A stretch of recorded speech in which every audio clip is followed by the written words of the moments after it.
Hey guys, it's me Seren, back with another video. Today is our 25th hidden figure, Elizabeth Libba Cotten, who was born January 5th, 1893 and died June 29th, 1987. Elizabeth Cotten was an American blues and folk musician, singer, and songwriter. Cotten is considered a folk legend and key figure in both American and British rock and folk musical history.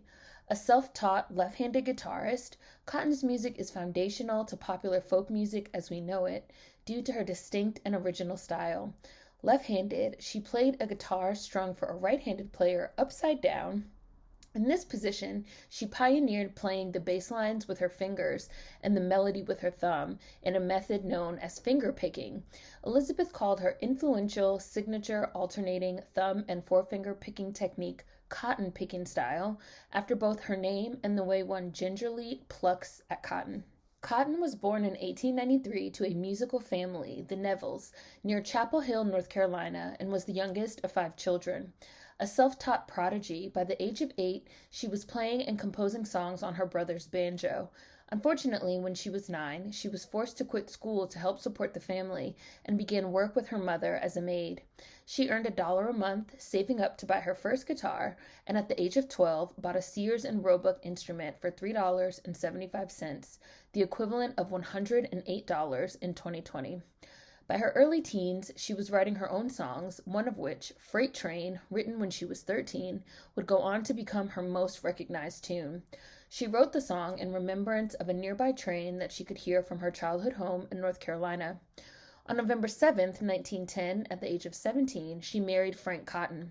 The couple had a daughter, Lily, and for the next 40 years, Elizabeth retired from guitar playing to take care of her family, leaving her catalog of songs unrecorded and unpublished.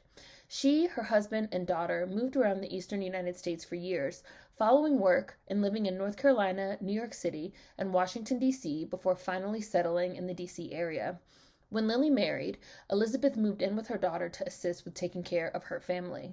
In the later half of the 1950s, Cotten began working as a housekeeper and nanny for the Seeger family, which was made up of famous composers and musicologists. Taking note of the songs Cotten would sing while working in their home, Mike Seeger began making bedroom reel-to-reel recordings of Cotten's songs. These recordings were released when Cotten was 62 on Folkways Records in 1958 as Folk Songs and Instrumentals with Guitar. The album was re-released on Smithsonian folk music imprint Folkways Records as Freight Train, and other North Carolina folk songs and tunes in 1989. This record received great acclaim and is viewed as an important document archiving the folk revival of the early 60s. Another member of the Seeger family, folk singer Peggy Seeger, performed Cotten's song Freight Train when she traveled to England. It became very popular in UK folk music circles, and a pair of British songwriters stole the song, copyrighting it as their own composition and receiving royalties for years. Under their credit, the song was then recorded by numerous British singers, including Paul McCartney, with a 1956 release becoming an international hit and credited as one of the main influences on the rise of skiffle, a popular form of folk music considered a precursor to British rock in the UK. The song also became a hit in the United States when it was covered by popular American folk music group Peter, Paul, and Mary in the 1960s.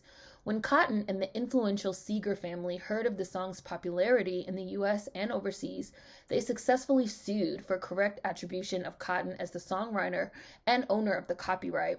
She was subsequently paid royalties for the song.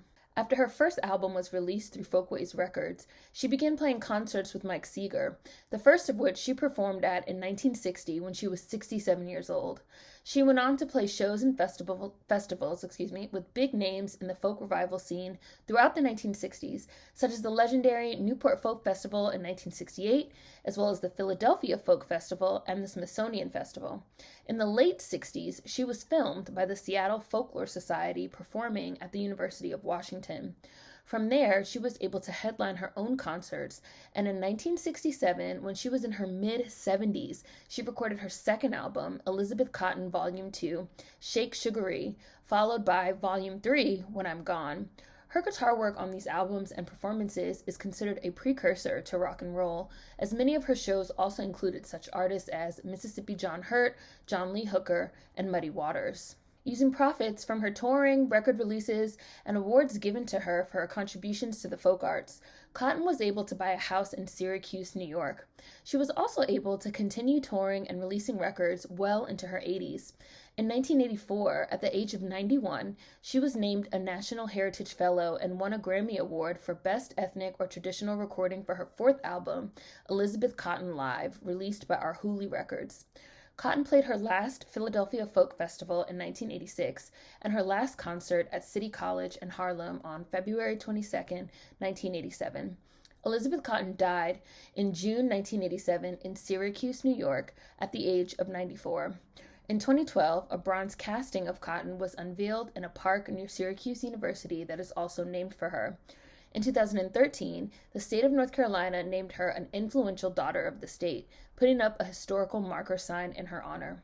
Her song, Freight Train, is still taught to this day as a standard of fingerpicking, and her arrangements of tunes like Oh Babe, It Ain't No Lie are staples of folk repertoire. And I have some quotes that I'm going to read you guys. This quote is about her writing the song Freight Train.